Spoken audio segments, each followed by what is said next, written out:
오늘 성경 말씀은 여호수아 1장 1절에서 9절까지 말씀입니다. 우리 한 절씩 교독하도록 하겠습니다. 여호와의 종 모세가 죽은 후에 여호와께서 모세의 수종자 눈의 아들 여호수아에게 말씀하여 이르시되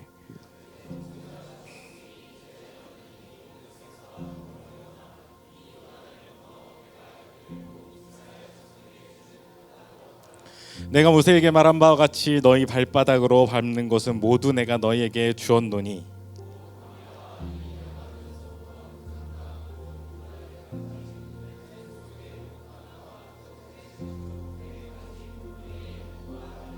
내 평생에 너를 능히 대적할 자가 없으리니 내가 모세와 함께 있었던 것 같이 너와 함께 있을 것임이니라. 내가 너를 떠나지 아니하며 버리지 아니하리니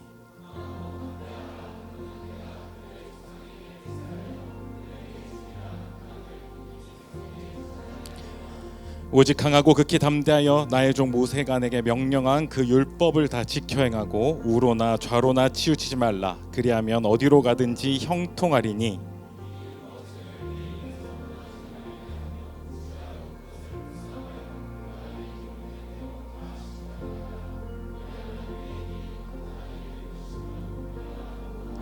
함께 읽겠습니다. 내가 내게 명령한 것이 아니냐. 강하고 담대하라. 두려워하지 말며 놀라지 말라. 내가 어디로 가든지 내 하나님 여호와가 너와 함께 하느니라 하시니라. 아멘. 이번 우리 이 모임 주제가 우리 베런트 리바이벌이죠. 황폐함, 황량함, 척박함에서부터 이 회복으로, 부활로 라는 주제로 우리가 함께 시간을 보내고 있습니다. 이 세상이 굉장히 황폐해졌어요. 하나님께서 창조하신 나라임에도 불구하고 정말로 많은 악이 존재하고 있죠. 하루가 멀다 하고 끔찍한 사건 사고가 터지고 또 불평등과 차별도 굉장히 심합니다. 아픔과 슬픔을 감당하지 못하는 사람들도 많고 이 고난과 괴로움 때문에 이 땅에서 희망을 보지 못하는 사람들도 너무 많아요. 이 최근에 있었던 코로나19 때문에 아마 이 황폐함이 더욱더 우리나라 땅에 이 땅에 더욱더 가속화되었습니다. 김서준 대표님께서 저에게 이 설교를 부탁하시면서 이런 이야기를 하셨어요. 이 황폐한 땅 한가운데 주님의 부흥이 떨어지면 어떻게 될지, 이 땅에 주님의 성령이 내려지고 회복이 되면 어떻게 될지 기대되고 또 그것을 기다립니다 라고 얘기하셨어요. 우리가 어떻게 해야 이 황폐한 땅을 다시 회복시킬 수 있을까요? 어떻게 생명이 다시 이 땅에 살아날 수 있을까? 우리 라이프 워시퍼의 모토처럼 Serve the people 또 Save the people, 이걸 실천하는 거 너무나도 중요하죠. 세상 속에 아파하고 힘들어하는 자들, 괴로워하고 있는 자들을 돕고 그들을 섬기는 이 이웃사랑의 가치 실천하는 것 너무나도 중요합니다. 그들을 살려야 이 황폐한 땅이 다시 살아나기 위해 정말로 필요한 일이에요. 그런데 이것만큼, 아니 이것보다 중요한 것이 있어요. 이 세상 살아갈 때 다른 것들을 의지하고 다른 것들을 바라보는 것이 아니라 주님의 말씀을 의지하고 주님의 가르침대로 살아가라는 거예요. 여러분들은 이 주님의 말씀 안에 생명이 있고 또 이 말씀이 이 땅을 회복시키실 것을 믿으십니까? 믿으세요? 우리는 주님의 말씀이 생명의 말씀이라고 고백합니다. 수없이 고백해요. 우리가 이 말씀을 믿고 열심히 따르며 주님께서 반드시 우리를 선한 길로 인도하실 거야, 이 사실 믿습니다. 황폐한 땅을 반드시 회복시키기 위해서는 우리가 이 말씀을 의지해서 살아야 돼, 그렇게 고백하고 머리로는 너무나도 잘 알고 있어요. 그런데 입으로는 주님 의지합니다. 주님만 있으면 됩니다. 주님만 따릅니다라고 수없이 고백하지만 실제 삶은 그렇지가 않아요. 주님의 말씀보다 나의 지식, 나의 경험으로 이 상황을 판단합니다. 나의 힘과 능력으로 문제들을 해결하려고 해요. 그러다 보니 주님의 말씀만으로는 항상 뭔가 부족한 것 같아요. 그게 돈이든 사람이든 능력이든 행운이든 뭐든 간에 주님 말씀만으로는 뭔가가 부족한 것 같아요. 우리가 주님의 말씀만 믿고 따르기에는 우리 마음속에 걱정과 두려움이 너무나도 많기 때문이죠. 오늘 말씀에 등장하는 여호수아, 이 여호수아는 하나님의 능력과 말씀이 얼마나 큰 힘을 가졌는지 잘 알았던 사람이에요. 눈앞에서 이 펼쳐지는 수많은 기적들을 지켜봤습니다. 그리고 하나님의 율법을 잘 지키며 살아갈 때 이 광야에서도 이 백성들을 이끌어 가시는 하나님의 놀라운 역사를 봤던 사람이에요. 그럼에도 불구하고 이 여호수아도 인간이기에 마음속에 생기는 걱정과 두려움을 어떻게 할 수가 없습니다. 왜냐하면 지금 여호수아는 이 가나안 땅을 가기 위해서 이 아직까지 도착도 못한 채 광야 한가운데 있었어요. 40년의 시간을 걸어왔는데 아직도 내가 광야 한가운데 있는 거예요. 그럼 내 경험에 의거해서 생각해 볼 때, 난 앞으로도 광야에 있을 확률이 높겠구나. 나 여기 광야에서 계속 있었으니까 앞으로 여기를 계속 걸어가 봐야 광야일 거야, 이런 생각이 드는 게 당연한 것이죠. 거기서 오는 두려움 어쩔 수가 없어요. 그리고 여호수아는 이 이스라엘 백성들이 얼마나 말을 안 듣는 백성인지를 너무나도 잘 알고 있어요. 항상 불평하고 불만하고 범죄하는 민족임을 너무나도 잘 압니다. 고라당 반역 사건, 황금 우상 사건, 마라 쓴물 사건, 이 백성들이 하루가 멀다 하고 불평하고 불만을 가진 사람이었어요. 이 여호수아가 이제 이 백성들을 이끌고 가야 되는데, 내가 이 패역한 자들과 어떻게 살아갈까, 어떻게 끌고 갈까, 이 마음속에 두려움과 불안함이 생길 수밖에 없었어요. 오히려 하나님의 말씀을 의지하기보다 이 사람들을 통제할 수단을 만들어야 되는 거 아닐까? 이 사람들 중에 버려야 될 사람은 버리고 끌고 갈 사람만 끌고 가야 되는 거 아닐까? 온갖 생각이 가득했을 거예요. 그리고 무엇보다 이제는 자신이 믿고 따르던, 가장 존경했던 모세가 없습니다. 모세가 없어요. 지금까지 정신적으로나 영적으로나 이 여호수아는 항상 모세를 따랐습니다. 근데 그 모세가 없어요. 그리고 지금까지 모세가 하던 그 모든 일들을 자기가 해야 되는 상황이 된 거예요. 자기의 실수로 이 이스라엘 민족이 망할 수도 있는 그 엄청난 부담감 가운데 서 있었습니다. 말씀을 의지하지만 자신이 그 말씀보다 다른 것들, 그리고 자신은 말씀보다 이 모세라는 사람을 의지하고 있었구나라는 것을 발견했을 거예요. 그러니 마음속에 나오는 이 걱정과 두려움을 이 여호수아도 감당할 수 없었을 겁니다.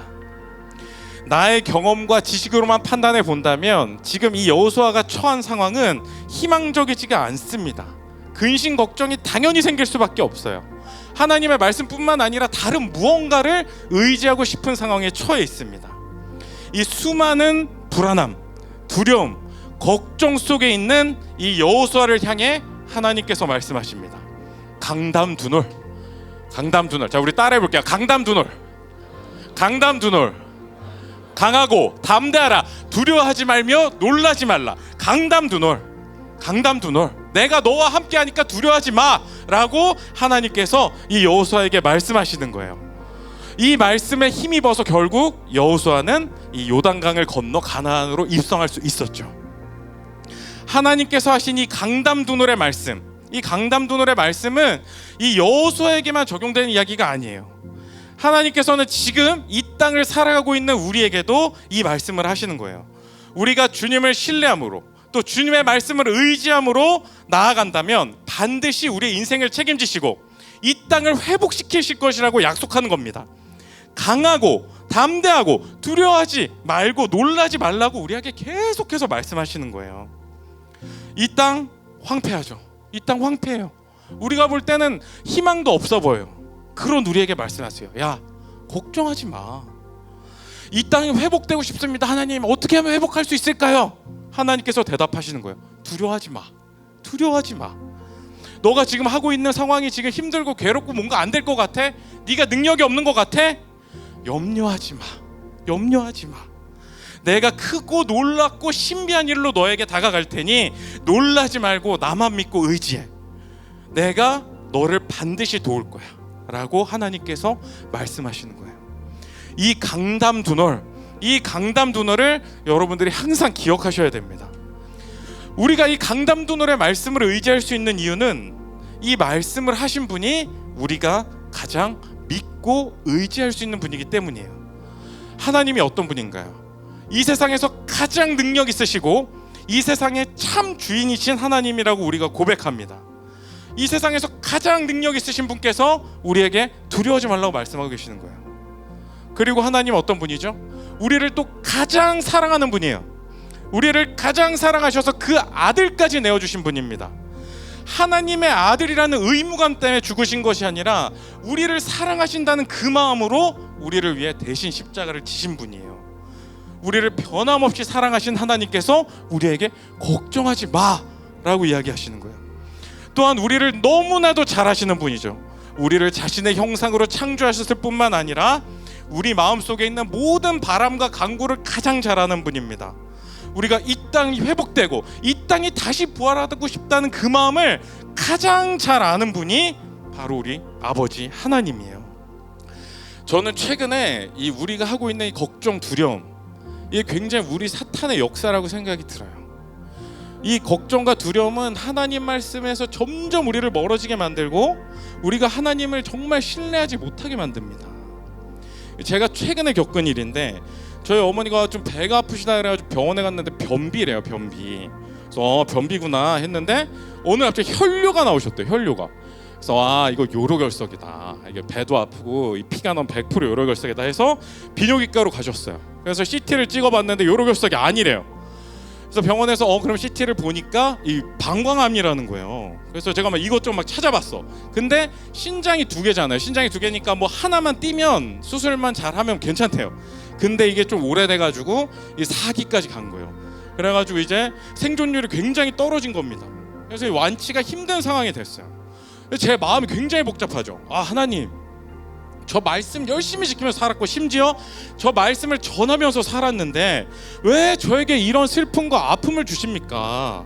그러면서 이 걱정과 근심이 엄청 생기더라고요. 일어나지도 않은 그 안 좋은 상황들을 상상하면서 이 걱정하게 되고 두려워지는 거예요. 하나님 원망하고 하나님을 찾는 게 아니라 이 세상의 것을 찾는 거예요.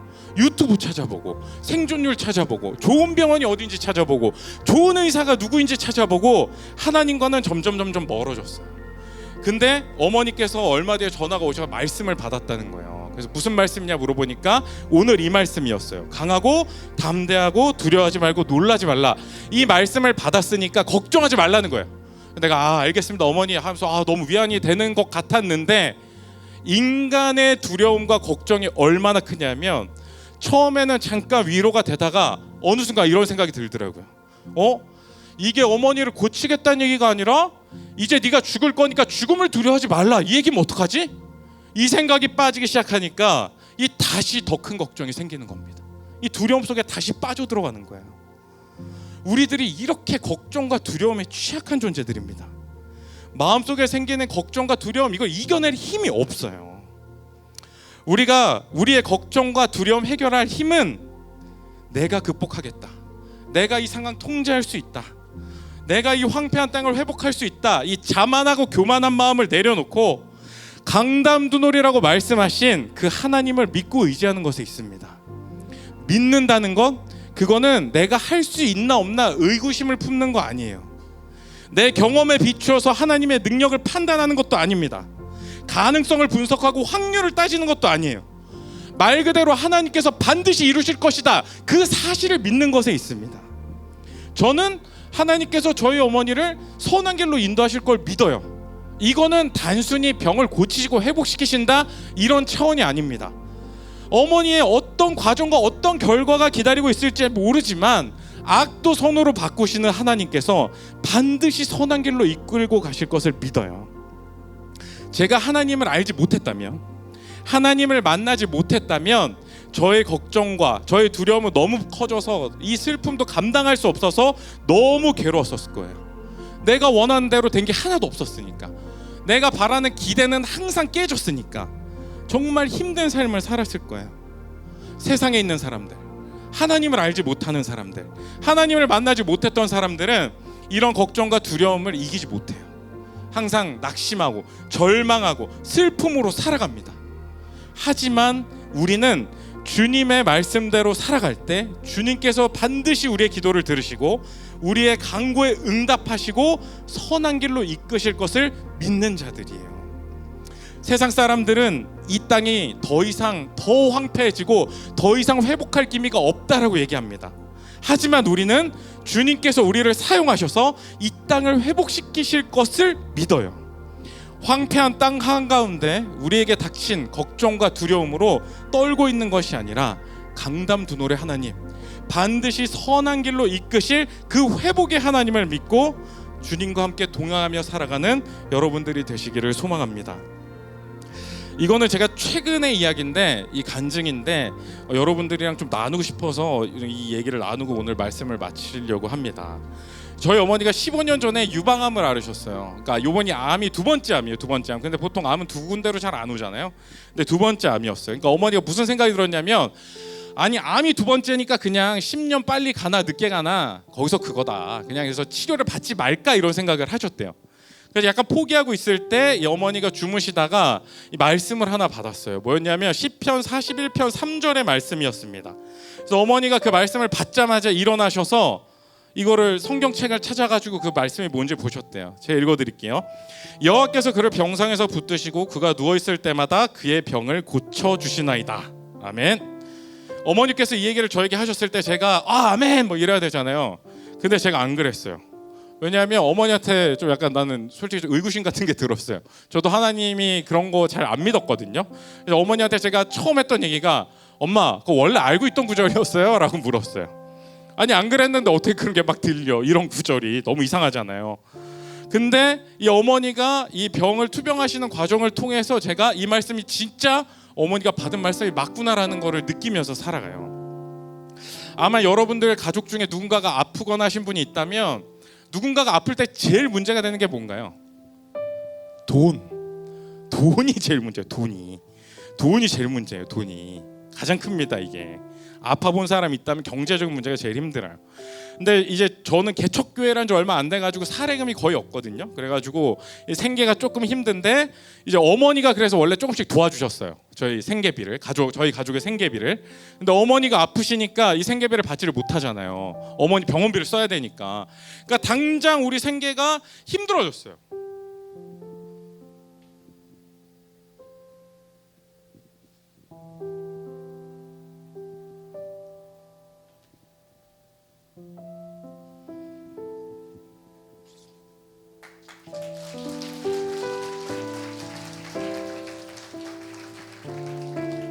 어머니 치료비는커녕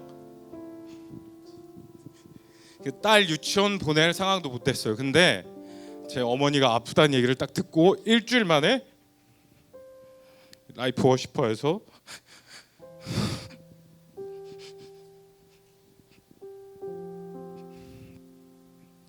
경제적인 도움을 받을 수 있게 됐습니다.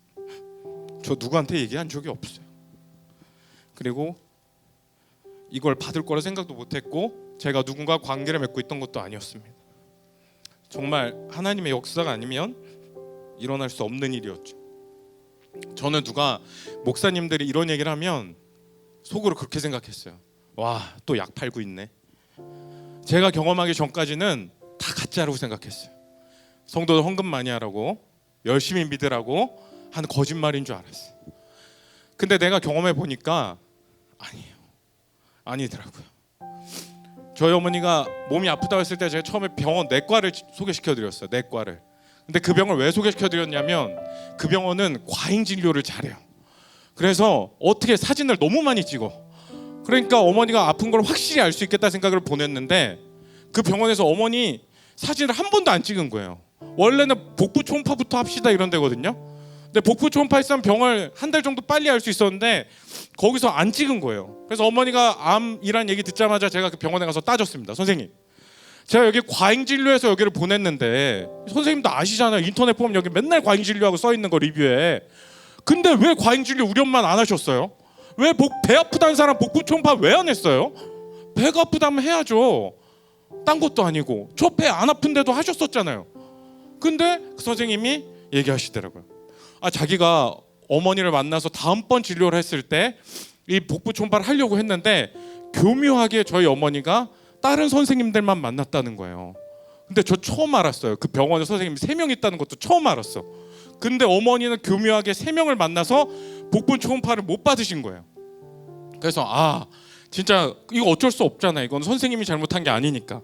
근데 바로 일주일 전에 무슨 연락이 왔냐면 어머니가 자기가 그 표적 치료 암보험을 들었었대요. 근데 이 삼촌이 아프셔가지고 가족 형제들이 다 들었는데 이 일주일 전에 어머니가 그 보험회사에서 전화가 왔다는 거예요.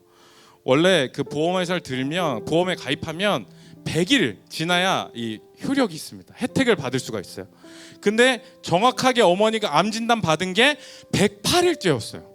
그럼 만약에 처음에 갔을 때 거기에서 그 복부 초음파 찍읍시다라고 늘 하던 대로 과잉 진료했으면 어머니는 보험금을 하나도 못 받았을 거예요. 그리고 3일 전에 이게 너무 교묘하자 날짜가. 그러니까 이제 그 보험사에서 와서 조사를 한 거야. 말이 안 된다. 알고 한 거 아니냐? 이래가 조사를 했는데 3일 전에 아니라는 게 밝혀지고 이제 어머니가 보험금을 받을 수 있게 되셨어요. 이거 다 여러분들 그냥 우연이라고 생각하세요? 우연이야 이게 다? 기억의 왜곡 때문에 내가 알고 있던 성경이 모르는 것처럼 막 느껴져서 그 시편 41편 말씀이 원래는 알고 있었지만 하나님이 주신 것처럼 막 느꼈을까? 아니면은 제가 막 인간관계를 잘하고 이래서 내가 어디선가 장학금을 받을 수 있고 이 경제적인 도움 받을 수 있었던 게 그냥 우연이에요. 어머니께서 운이 좋아서 행운이 좋아서 이 보험금을 받을 수 있었을까요? 이 모든 것을 운이 좋아서 생긴 거라고 생각한다면 그건 전능하신 하나님의 능력을 온전히 믿지 못하는 거예요. 하나님께서는 우리가 상상도 하지 못한 방법, 우리가 기적이다 라고 말하는 방법을 사용하셔서 우리를 이끌어 가시는 능력의 하나님입니다. 성경에 두려워하지 말라는 얘기가 365번이나 나와요. 능력의 하나님께서 함께 하시니까 두려워하지 말라는 거예요. 어떤 상황에 있든 무엇이 너희를 괴롭히든 걱정하지 말고 두려워하지 말고 하나님의 뜻을 따라가라는 겁니다. 이 황폐한 땅 어떻게 회복시키시냐고요? 주님의 말씀 의지하세요. 주님의 말씀을 신뢰하세요. 이 광야를 어떻게 생명을 넘치게 하냐고요? 주님의 가르침대로 살아가세요. 주님께서 보여주신 삶을 살아가세요. 주님을 의지하고 말씀대로 살아갈 때 반드시 응답하시고 선한 길로 인도하실 것입니다. 반드시 이루실 강담 두노래 하나님을 믿고 이 땅을 회복시키는 여러분들이 되시기를 간절히 축원합니다. 기도하시겠습니다. 사랑의 하나님,